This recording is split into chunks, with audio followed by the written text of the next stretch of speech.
안녕하세요. 이미 알 사람은 다 아는 동네에 퍼진 사연이라 온라인에 한 번 더 공유해보기가 참 수치스럽고 부끄럽지만 확인 사살 한번 제대로 해보기 위해서 용기를 내고 사연을 보내봅니다. 저는 30대 초반의 여자입니다. 직업은 남들처럼 평범하게 회사를 다니는 직장인이고요. 세금 다 떼고 200만 원도 채 못 벌고 살아가고 있으나 마음만큼은 늘 풍요롭고 여유 있다고 자부하며 살아온 사람입니다. 제가 낙천적이거나 욕심이 없어서 그런 건 아니고 그냥 제 주변만큼의 인생을 살아갈 줄 알고 제 주변의 것들에 정말로 진지하게 만족을 하면서 살았기 때문인데요. 제가 제3의 영향을 받을 만큼의 주변 것이라고 할 수 있는 대상은 저희 가족들과 남동생이었고요. 제가 결혼을 하게 되면서부터는 저희 남편, 그리고 남동생이 얼마 뒤 결혼을 하면서부터는 올케까지 이렇게 5명이 제게는 늘 소중하고 가깝고 또 늘 잘 지냈으면 하는 바람을 가진 대상들이었습니다. 실제로 이 사람들이 모두 여유있게 살고 있고 또 건강하고 아프지 않았기 때문에 저 또한 좋은 영향만을 받은 채 잘 살아가고 있었고요. 남편이랑 저는 동갑내기 커플입니다. 고등학교 때부터 사귀었다 헤어지기를 반복해온 오랜 연인이자 제게는 원수 같지만 늘 없어서는 안 되던 제 인생의 반쪽이었어요. 이 사람 군대 갔을 때도 서로 죽고 못 살던 때였어서 전 한결같이 제대하기만을 기다렸고 취준생활하면서 공무원 시험 준비하고 있을 때에도 먼저 직장을 다니고 있던 제가 늘 내조를 했었습니다. 그래봤자 데이트 비용을 제가 내거나 가끔 저희 엄마가 직접 차려주신 도시락을 싸가서 먹이는 정도? 혹은 더 큰 돈을 들여 겨울에 감기 걸리지 말고 공부하라고 몽클레어 패딩을 사준다거나 처음 취업하고 나서는 기죽지 말라고 비싼 수제행복을 맞춰준 정도였어요. 모르는 사람들이 봤을 때는 제가 지극정성인 만큼 남편도 제게 참 지극정성이었기에 제가 이 정도의 열정과 사랑을 쏟아붓는 게 아니냐고 할 수도 있는데요. 그런 거 하나도 없었습니다. 전 단지 그 당시에 남편을 늘 믿어온 것이었고 남편은 늘 그런 제게 달콤한 말로 유혹을 했던 것이 전부였어요. 군대 갔을 때도 저 몰래 휴가 나온 걸 말도 안 한 채 군대 선임들이랑 소개팅하러 나간 것도 나가서 실제로 여자를 만나서는 그날 원나잇까지 했으면서 뒤늦게 이 사실을 친구로부터 전해 듣고는 이별을 고했던 저한테 남편은 달콤한 말로 너 없으면 못 살아. 나 죽을 거야. 하는 신변 협박과 함께 절 붙잡았고 하지만 저는 끝내 이별을 했어요. 그러나 남편은 그 후 기회가 되면 군대 전화를 통해 저한테 연락을 했고 제대를 하고 나서는 한 달 내내 저희 집 앞에서 절 기다리고 마주치면 무릎부터 꿇어대고 그런 식으로 매달리다 다시 제외를 했습니다. 제외하고 나면 이 인간은 또 언제 자신이 실수를 했었냐는 듯이 참 제게 잘해줬어요. 정말 이런 사람이 다른 여자와 바람을 펴서 잠을 잤다고는 생각이 들지 않을 정도로 사람이 진실했었죠. 그렇게 한동안 또 잘 사귀다가 대학을 졸업하고 저는 당시 지금 다니는 회사보다 더 큰 회사에 취업을 해서 월급을 타고 있었으나 공무원 시험 준비에 뛰어든 남편은 얼른 합격을 해서 잘해주고 싶다며 제게 먼저 이별을 고했어요. 그 때문에 저도 힘들게 공부해야 하는 거 다 아는데 부담 주고 싶지가 않아서 이별을 받아들였고요. 그러다 또 한동안 연락이 없어서 공부 잘하고 있네 싶었는데 친구 페이스북에서 남편의 사진을 봤어요. 공부한다고 고시원까지 들어간다 하더니 고시원은커녕 어느 클럽에서 술 진탕 먹고는 눈이 반쯤 풀린 채 옆에 가슴이 훤히 보이는 여자 어깨에 손을 올리고선 단체 사진을 찍혔더라고요. 물론 그 사진을 보고서 이미 헤어진 마당에 제가 뭐라 할 처지는 아니었지만 그냥 욕 한번 진득하게 해주고 싶었습니다. 남동생 핸드폰을 빌려서 전화를 했어요. 모르는 번호를 자연스레 받는 그 인간한테 쌍욕을 퍼부어주면서 저주를 걸었죠. 네가 평생 공부를 해도 공무원 시험에 합격을 하나 보자. 하면서 정말 제가 알고 있는 저주란 저주는 다 걸어보겠다는 마음으로 불합격을 기원했습니다. 그렇게 영영 이별을 하는 줄 알았는데 남편이 2년 만에 또 저를 찾아왔어요. 수험 생활을 워낙 오래 한 사람이라 그때가 합격을 하기도 훨씬 전이었는데 그냥 힘들 때 제 악담이 생각났다면서 옆에서 그렇게 자신을 채찍질 해주라나 뭐라나. 누가 보면 정말 이해 안 가는 끈질긴 관계인데 그 관계를 저희 부부는 참 진득하게도 이어왔답니다. 그렇게 헤어지고 만나기를 반복하다가 다행히 공무원 시험 합격하고도 다른 여자한테 눈독 들이지 않고 저한테 결혼하자고 하길래 정말 아무런 생각 없이 프로포즈를 받아들였어요. 언젠가 우리가 또 기가 막히게 싸워서 갈라서는 일이 있더라도 이 사람만큼은 언제나 그랬듯 내 옆에 와서 제게 사랑을 갈구하고 또 원한다고 먼저 제스처를 취해줄 것 같았으니까요. 사실 남편은 저희 집 같은 처가댁이 없다고 늘 말합니다. 그도 그럴 것이 저희 아버지는 대기업 임원까지 하시고서 지금은 퇴직하시고 중소기업 대표 자리로 스카웃되어 가셨고, 엄마는 대학 때 피아노 전공을 하시고는 쭉 피아노 학원 하나를 차려놓고 동네에서 제법 장사를 잘하고 계셨거든요. 집안 자체에 돈이 부족한 적이 한 번도 없었고, 저 또한 비록 제 월급이 적지만 부모님께서 지금 나이에도 돈을 잘 벌어오고 계시니 제가 쇼핑을 하거나 자취를 시작하면서 필요했던 집을 구하고 가구들을 사는 것, 그리고 결혼을 하고서 신혼집을 구하는 것부터 이것저것 준비를 하는 것까지 다 금전적인 도움을 주셨기 때문에 돈에 대해 스트레스를 받은 적이 정말 단 한 번도 없었습니다. 그 때문에 마음이 좀 편안했던 것일 수도 있어요. 아무튼 남편은 그때부터 아주 당연스레 저와 결혼을 준비하면서 설마 장인 장모님께서 지분해 주시겠지? 하며 농담 반 진담 반으로 저한테 설레발을 쳤었고, 저는 그게 살짝 기분이 나빠서 왜 우리 엄마 아빠가 그 큰 돈을 내주셔야 해? 하면서 남편을 질타하곤 했었으나 이내 결혼 준비를 하면서 남편이 모아놓은 돈이 정말 한 푼도 없다는 것을, 남편의 시부모님마저도 노후 준비만으로 벅차 결혼 자금으로 대줄 돈이 단 한 푼도 없다는 것을 알아차린으로는 그냥 빈말 안 하고 저희 부모님의 돈을 빌려 썼습니다. 돈도 있는 사람한테 좀 쓰라고 투정을 부려야지 없는 사람한테 왜 안 쓰냐고 투정을 부렸다간 자존심 상하고 빈정상에 도망갈지도 모른다고 아빠가 극구 말리시며 그냥 투자하는 셈이라며 신혼집을 구해주셨어요. 물론 명의는 온전히 제 것이고요. 천만다행으로도 그런 사돈댁의 감사함과 동시에 부담스러우셨는지 시부모님은 저한테 딱히 시집살이를 시키지도 않았고, 저도 그 바람에 딱히 시댁에서 스트레스를 받을 일이 없었습니다. 그것만으로도 전 너무 감사하고 또 결혼 생활에 만족을 했죠. 그즈음, 그러니까 저희가 막 신혼집에 들어가 살던 쯤 저와 한 살 터울의 남동생이 결혼하고 싶다며 여자친구를 집에 데려왔어요. 당시 온 가족들이 모인 자리에서 만나면 올게 될 사람이 부담스러워할까봐 남편은 집에 두고서 온전히 저 혼자만 친정에 갔는데요. 그날 그 자리에서 처음 본 올케는 정말 제가 봐도 참 이쁘더라고요. 고생 한번 안 하고 살았을 것 같은 뽀얀 피부와 고운 손에 몸매까지 어찌나 말랐고 또 예쁘던지 제가 그만 올케 얼굴에 반해서 오늘부터 내 올케 하자 하며 적극적으로 동생 결혼을 찬성했다니까요. 물론 저희 부모님도 올케를 너무 마음에 들어 하셨고 그날부터 후다닥 동생의 결혼 준비가 시작되었어요. 올케도 두고두고 첫 만남 당시 분위기를 띄워주며 자신의 마음에 들어한 저에게 고마웠는지 형님 없으면 전 오빠랑 못 살아요 하며 저 기분 좋으라는 듯한 소리를 자주 해줬고 저도 그런 올케가 더 이쁘고 고마웠죠. 조금씩 저희 가족과 친하게 지내기 시작하면서 자연스레 올케를 저희 남편하고도 소개시켜줬어요.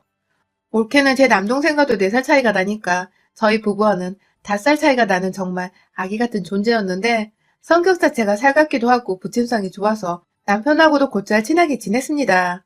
동생네 부부가 결혼하기 전에는 다 같이 밖에서 퇴근하고서 한잔하거나 저녁을 먹으면서 더블 데이트를 즐기기도 했고, 동생네 부부가 결혼을 하고 난 후에는 서로의 집을 왔다 갔다 하면서 고기를 구워 먹거나 간단히 배달 음식을 시켜 먹으며 시간을 보내기도 했고요.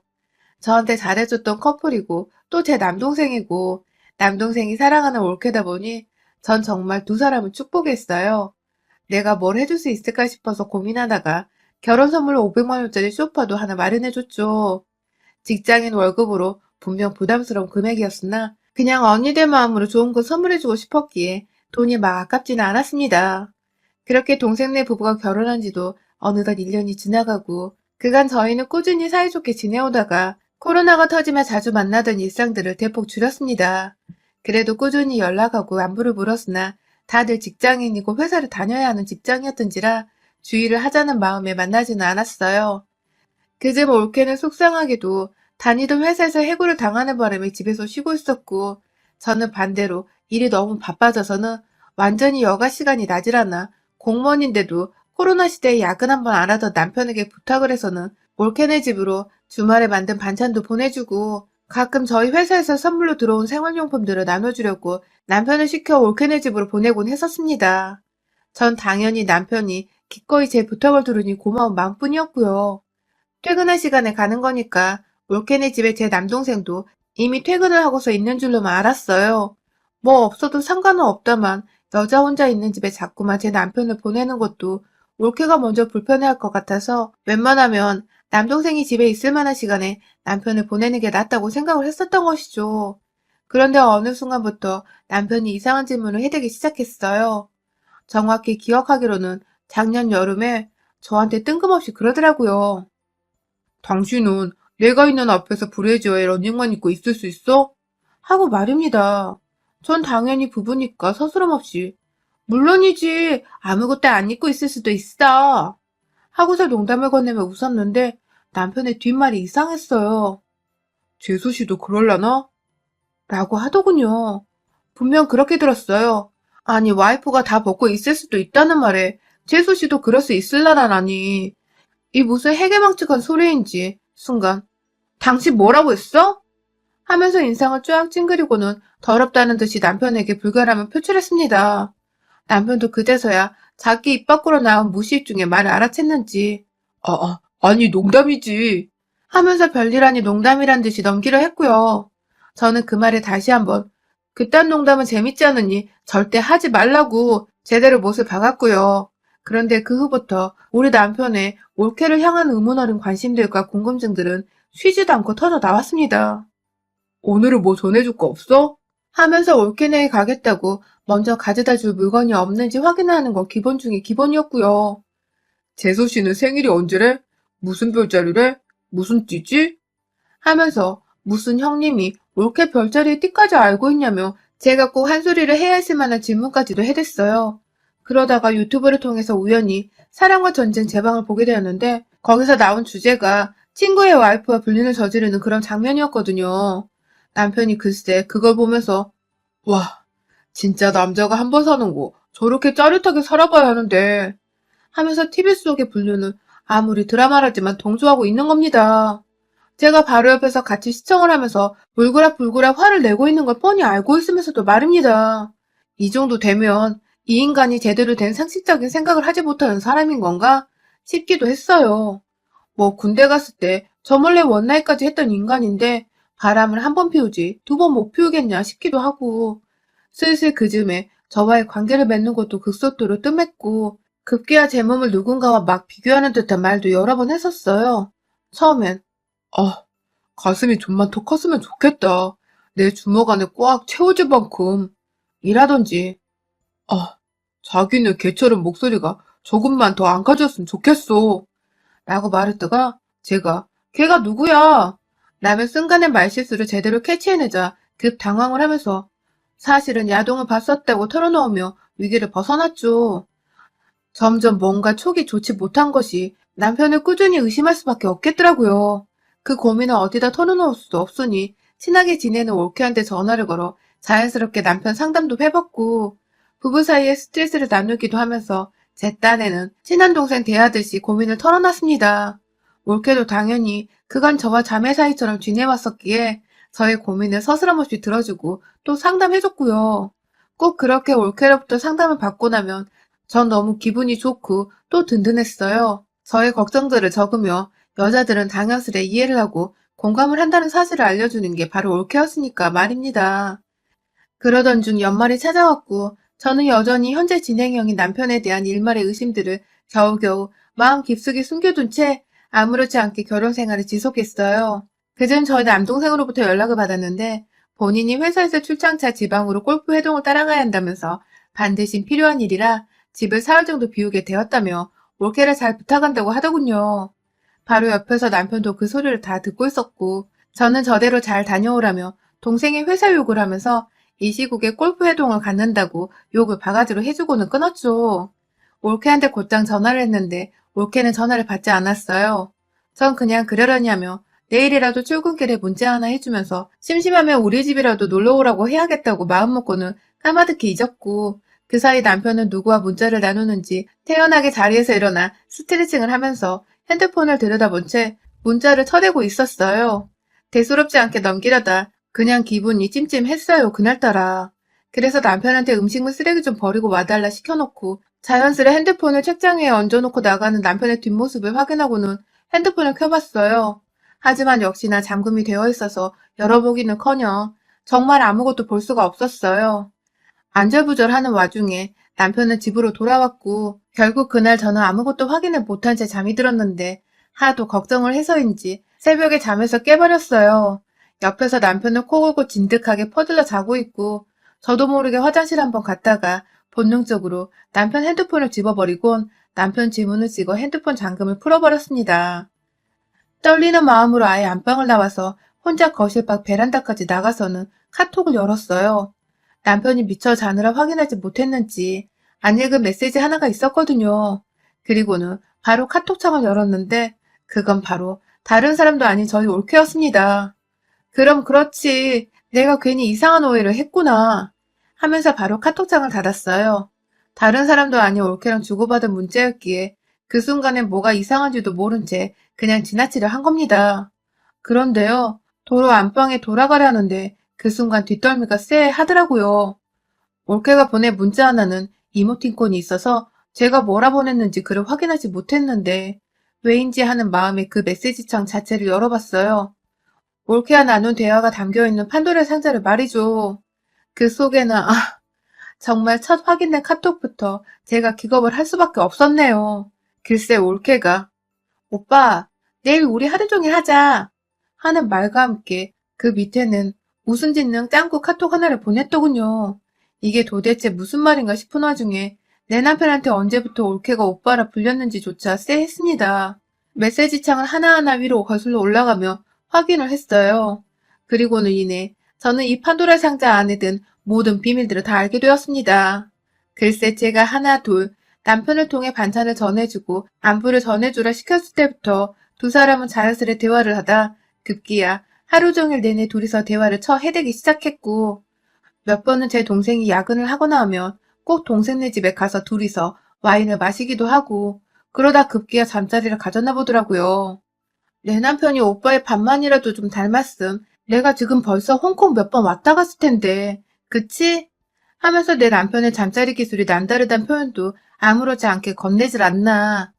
남편마저도 그런 올케한테 내 와이프가 네 목소리에 네 몸매 반만 닮았으면 난 벌써 천당을 오갔어.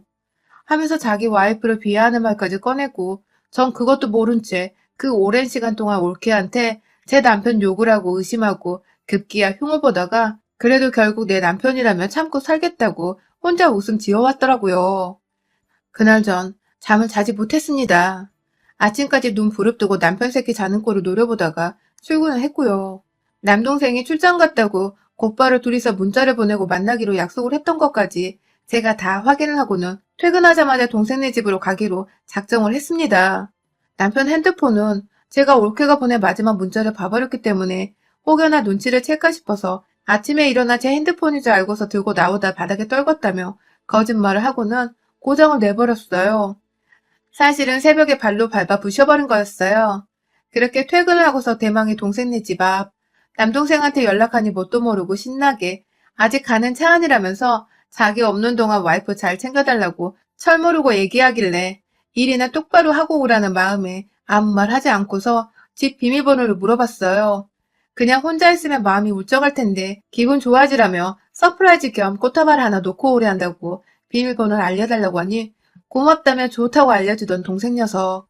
누나 마음이 찢어지는 줄은 상상도 못했을 거예요.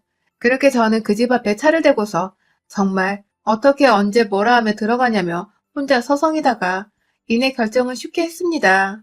제 남편이 들이닥쳤거든요. 차도 없는 인간이 두 발로 친히 지하철 정류장서부터 걸어오던데 딱 봐도 소주병 같아 보이는 병 2개 든 봉투를 들고서는 자연스럽게 안으로 들어가던 남편. 정말 화가 머리 끝까지 뻗쳐버렸습니다. 차 안에서 한 30분 정도 그냥 흘러나오는 라디오 노래를 들으면서 마음을 웬만하면 진정시키려 했는데 두 사람의 모습을 상상하면 할수록 제 숨은 더 가파왔고 결국 못 참고 동생 집 호수 앞으로 갔어요. 한 층에 두 가정뿐이지만 사이가 커 다른 주민은 신경 쓰지 않아도 되는 상황. 대놓고 현관에 귀를 기울였어요. 뭐라고 제발 들리지 말라는 마음과 동시에 하나라도 걸리는 날엔 년놈도 팔다리를 부셔놓을 거라며 이를 갈고 귀를 기울이길 얼마나 되었을까? 이내 제 귀로는 올케의 신음소리가 너무나도 뚜렷하게 들려왔고 이내 저는 놀란 나머지 귀를 떼어내고 곧장 비밀번호를 누른 채 불과 5초? 10초? 남짓한 시간 안에 그 집 안으로 쳐들어갔습니다. 정신없어 신발 벗을 새도 없이 거실로 들이닥쳐보니 상황은 더 가관이었어요. 정말 끝까지 믿어보려 했는데 글쎄 제가 사준 500만 원짜리 소파 위에서 두 사람이 벌거벗은 채 온몸이 시뻘개지도록 땀을 흘리며 잠자리를 가지고 있었던 것입니다. 도망치려는데 몸이 너무 흥분한 나머지 생각 따로 안 따라주던지 벌거벗은 두 년놈들은 몸이 굼떴고 저는 그대로 둘의 사진을 찍어버리자마자 부엌에서 칼을 들고 나왔어요. 남편과 올케가 비명을 지르며 살려달라고 목숨만을 살려달라고 질색팔색을 하며 저를 말리겠다고 침착하라 말하고 있는데 그대로 그 칼을 들쳐들고 두 사람에게 가서는 두 사람이 아닌 그 뒤에 쇼파를 향해서 칼을 내리꽂았습니다. 너무 웃긴 게 그 와중에 우리 남편은 무섭다고 오줌을 지려버려서는 오줌의 암모니아 구린내가 슬슬 나기 시작했어요. 올케는 그게 또 충격이라며 경계하듯 뒤로 물러나다 급기야 안방으로 도망가 문을 걸어 잠그고 저는 거실 안에 500만 원짜리 결혼을 축복하며 선물한 그 소파를 제 손으로 갈기갈기 찢어버렸답니다. 남편은 거실 테이블 위에 놓여져 있던 잡지책으로 저한테서 머리를 몇 번이나 얻어맞더니 아파 죽겠다고 발아가다 급 태세전환으로 잘못했다고 빌기 시작했고요. 그런 남편보다 더 괘씸한 우리 올케년을 향해 저는 안방으로 갔어요. 문을 잠궈놨길래 동생한테 지금 당장 사진을 보내겠다고 하니 그제서야 문을 열어주더라고요. 자기 방어하겠다고 큼지막한 베개를 안고 서 있는데 그런 올케의 맨몸에다가 확 발길질을 해버렸어요.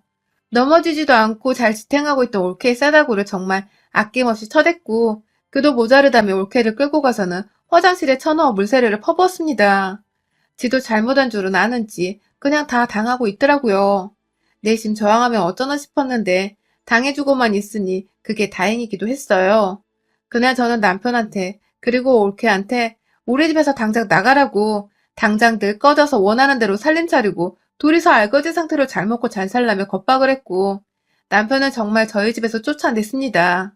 아직 동생한테는 말하지 않은 상태에서 저희 부모님께 이 모든 사실을 고했고 엄마는 혼자 변호사까지 찾아가서 소송 준비를 완벽히 해주셨습니다. 저희 시부모님께 욕설이까지 퍼부어대신 바람에 시부모님이 놀래 저희 집까지 뛰쳐와서는 저 퇴근할 때까지 그 추운데 밖에서 기다리셨더라고요. 물론 저는 집 비밀번호를 진작에 바꿨기에 두 사람, 아니 남편까지 포함해서 세 사람은 저희 집에 발 한 발자국도 들이지 못했고 남편한테는 정말로 이혼 소장을 날렸습니다. 공무원이라 이런 일에 더 민감한 남편을 위해 친익구청 홈페이지까지 들어가서 남편의 불륜을 고발하며 엄한 공무원 상사들한테 직원관리 똑바로 하라고 요즘 같은 저출산 시대에 이 무슨 빌어먹을 부부의 모습이냐며 장문의 유혹을 한 바가지로 했고요. 남편은 곧이어 그 오랜 시간 수험 생활을 겪고 합격한 공무원인데 파면되었어요. 아주 깔끔히 잘렸답니다. 올케도 곧이어 출장서 돌아온 제 남동생으로부터 모든 사실을 들켜놓고도 사랑타랑을 하며 부부관계를 이어가려 하다가 결국 제가 원하던 대로 이혼소송을 당했고요. 저나 동생이나 이 무슨 민망하고도 불경스러운 상황인 건지 서로가 서로의 배우자에게 위자료 소송을 해버리는 지경까지 와버렸어요. 천만 다행이게도 양 배우자들이 능력도 없고 결혼하면서 보탠 돈도 한 푼 없었던지라 위자료로 돈을 받으면서 결혼 생활이 정리되었고요. 졸지에 자녀들이 모두 이혼 남녀가 되자 저희 부모님께서는 화가 난다고 괘씸죄까지 물어서는 자기 돈으로 산 집안에서 살았던 모든 시간과 혜택에 대한 돈을 물어내라 소송을 거신 바람에 기존에 걸어놨던 상간소송의 죄가 좀 더 무거워졌어요. 사람은 한 번 쓰레기는 그냥 쭉 쓰레기인 건데 우리 남편은 그렇다 쳐도 올케는 도대체 무슨 정신으로 그런 더러운 짓을 벌인 건지. 배신감에 한동안은 정말 마음이 힘들고 괴로웠는데 그래도 확실히 처벌을 하고 남편마저 직장에서 쫓겨난다고 하니 얼마나 다행인지. 각자 이혼을 하고도 빈털터리 상태에서 원하던 대로 둘이서 얼마나 잠자리를 가지고 흥분과 사랑에 속삭이면서 잘 살아갈지 그 끝을 제 눈으로 반드시 확인을 해보려 합니다. 지금도 주기적으로 연락이 와서 연애 때 했던 짓처럼 미안해, 잘못했어, 당신밖에 없어 하는 개소리를 시전하는 우리 남편. 제가 다른 건 몰라도 남편 인생 말로가 얼마나 망가져갈지 안 망가지면 제가 직접 나서서라도 이 인간의 행복은 철저히 망가뜨리며 살려고요. 물론 그런 남편과 함께 배신을 때린 올케란 년도 마찬가지고요. 여러분의 생각은 댓글로 남겨주세요. 오늘도 시청해주셔서 정말 감사합니다.